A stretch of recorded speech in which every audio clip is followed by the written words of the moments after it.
Les prochains eurodéputés seront bientôt élus, mais quels sont les pouvoirs du Parlement européen?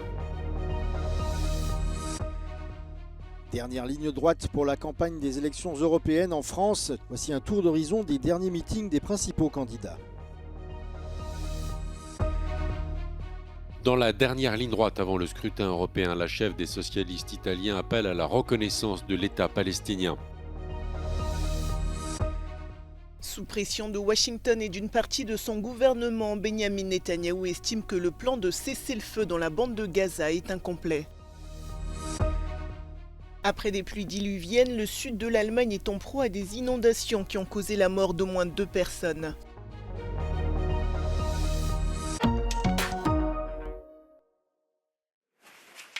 Les électeurs européens sont appelés aux urnes cette semaine. Le scrutin continental désignera les 720 prochains membres du Parlement européen.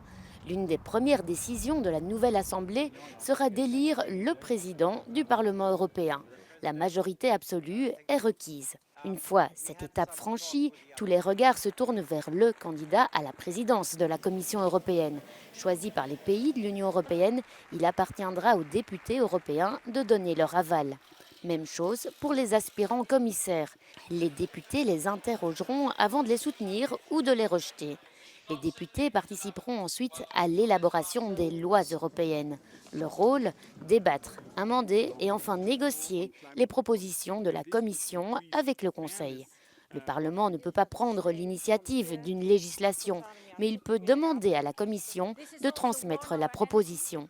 L'adoption du budget de l'Union européenne, une autre tâche importante pour le Parlement européen, et l'examen minutieux de la politique étrangère. Il doit également approuver tout élargissement et tous les traités d'association de l'Union européenne. Le Parlement a le pouvoir de limoger la Commission par le biais d'une motion de censure. Elle devra cependant être adoptée à la majorité des 2/3 des suffrages exprimés. Même si cela ne s'est jamais produit jusqu'à présent, en 1999, la Commission européenne a dû démissionner à la suite d'une affaire de corruption.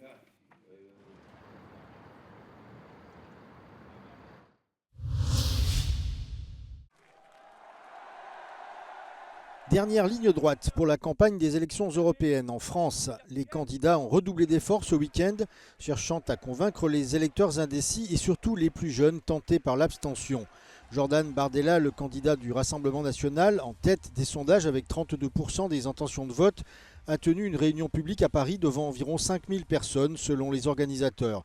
Il a appelé les électeurs à voter contre Renaissance, le parti du président français Emmanuel Macron. Dimanche prochain, s'abstenir, c'est voter Macron. Dimanche prochain, se disperser sur d'autres listes, c'est renforcer Macron. Le Premier ministre Gabriel Attal est une nouvelle fois entré dans l'arène et est venu à la rescousse de la candidate Renaissance Valérie Hayé, actuellement en difficulté dans les sondages avec 15 points de retard sur le Rassemblement national. Il a appelé les électeurs à lutter contre le danger d'une montée de l'extrême droite. Au coude à coude avec le parti Renaissance dans les sondages, le candidat PS Place Publique, Raphaël Glucksmann, a promis d'être la grande et belle surprise de ces élections. Il a appelé les jeunes et les abstentionnistes à soutenir sa campagne. Et je lance un appel aux jeunesses françaises. Je regarde les sondages et je vois le risque de l'abstention.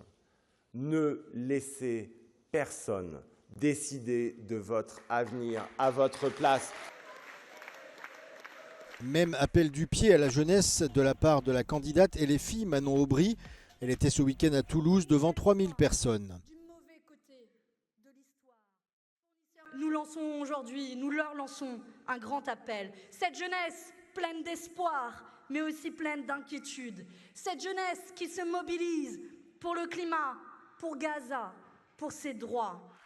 La candidate des Verts, Marie Toussaint, a également tenu un meeting près de Paris dimanche, alors que la campagne de l'eurodéputé glisse dangereusement sous le seuil des 5% d'intention de vote nécessaires pour envoyer des élus au Parlement.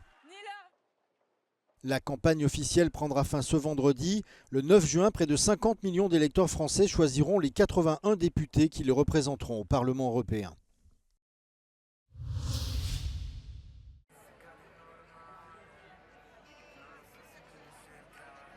After speaking in Milan on Saturday, the leader of the Democratic Party, Elly Schlein, held a final rally to take place in the Italian capital on Sunday ahead of the elections. Alongside Schlein, several candidates took to the stage here in Rome. Schlein outlined the party's priorities in these elections. She mentioned the need to agree on a ceasefire in Gaza. She backed the recognition of the Palestinian state, and she said it's time to end the war in Ukraine. When it comes to national policies, she very much focused on the public sector, saying that both education and health need to be sustained and improved. And she said that her party is determined to raise the minimum wage. E partiamo allora da un'Europa più sociale, sì, perché lo diciamo spesso, ma il Partito Democratico ha presentato una legge che porta la mia prima firma per chiedere di salvare la sanità pubblica universalistica dai tagli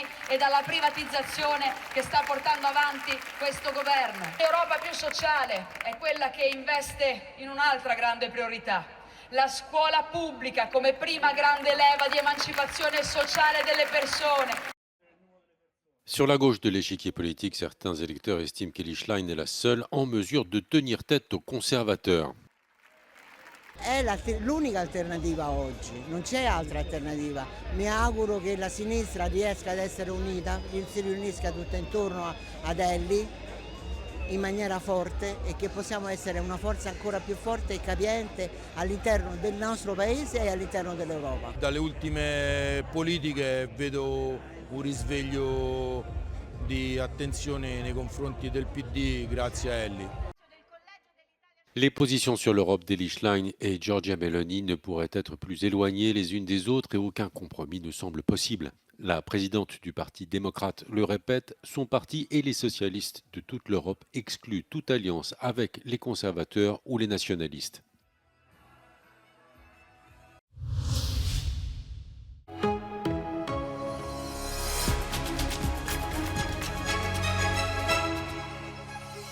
Je m'appelle Thiel, j'ai 28 ans et je suis engagé avec la campagne de résistance civile Riposte Alimentaire.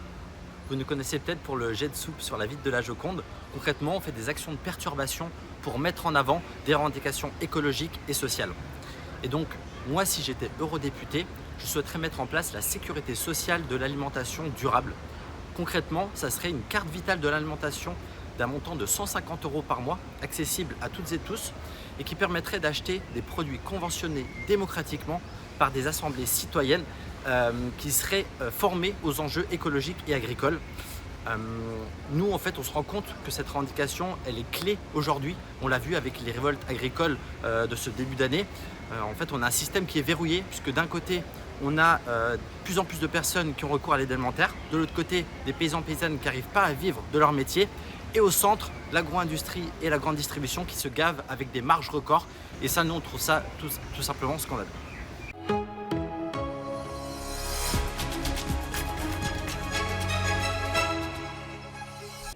If I am re-elected as a member of the European Parliament, I will continue to fight for a greener and a more socially just Europe that is needed in order to reach our climate goals and ensure a just future for all of us.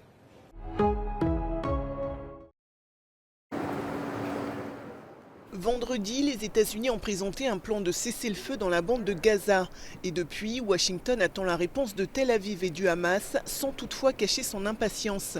Dimanche, Anthony Blinken a pressé le Hamas d'accepter cette proposition. Le chef de la diplomatie américaine s'est également entretenu avec le ministre israélien de la Défense, Yoav Gallant.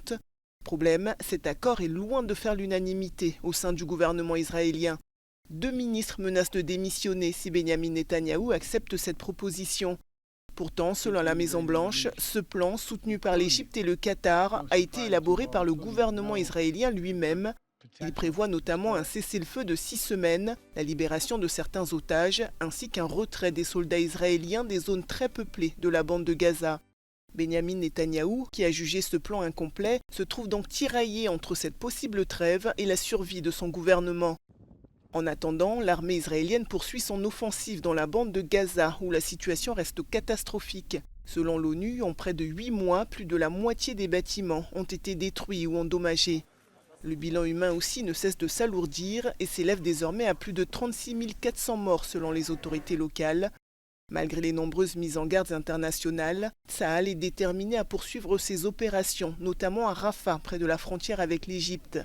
D'après les Nations Unies, au moins 1 million de civils auraient fui la ville. Ceux qui restent vivent dans la peur des bombardements et dans des conditions de vie désastreuses. Une montée des eaux inhabituelle. Après des pluies diluviennes, le sud de l'Allemagne est en proie à des inondations qui ont fait au moins 2 morts. Un pompier qui a perdu la vie lors d'une opération de secours et une femme qui s'est noyée dans sa cave.